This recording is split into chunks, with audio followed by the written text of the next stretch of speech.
सज्जनों ते मित्रों, देश वाले ते परदेसियों, शौकत रोहात की तरफों सलाम अलैकुम। मैं फिर एक नया सॉन्ग लैके तेरी सेवा च हाज़र होया। सुनोगे तो इंशाल्लाह मज़ा आएगा। तैनूं नवीं गल्लां नवीं लैना तेरे दिल लगी वालियां तेरे मज़े वालियां, जिन्हां दे प्रमोटर ने चौर नसीर अहमद बूढ़े पिंड वाला, उन्हां दे नाल साडे वीर ने बहुत अच्छे जिन्हां तावन कीता है, मिठू आफ लदर पनोरी तो उन्हां दे तावन दे नाल मैं सॉन्ग जिहड़ा मार्केट च लैके आया। उम्मीद है कि तेन पसंद भी आएगा, तुम सुनोगे तेरा दिल भी खुश होएगा। मैं दो लाइनां तेनों चलदियां सुनावां ताकि तेनों पता लगे सॉन्ग केड़ा है।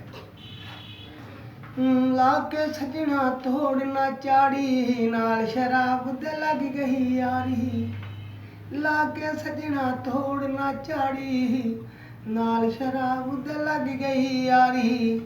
सानू ते कदे पुछया नहीं किस हाल च जींदे आ,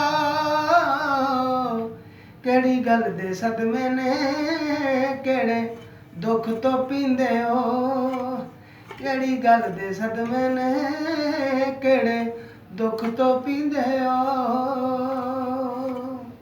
ये लैना ने सुनोगे तेन मज़ा भी आएगा। अगले सॉन्ग भी मेरे आ रहे हैं, भी नवे रिकॉर्ड किए हैं, उन्होंने भी तेन सुनोगे मज़ा आएगा। टीपी थर प्रोडक्शन तो आ रहे हैं मेरे सॉन्ग। मेहरबानी, सलाम अलैकुम।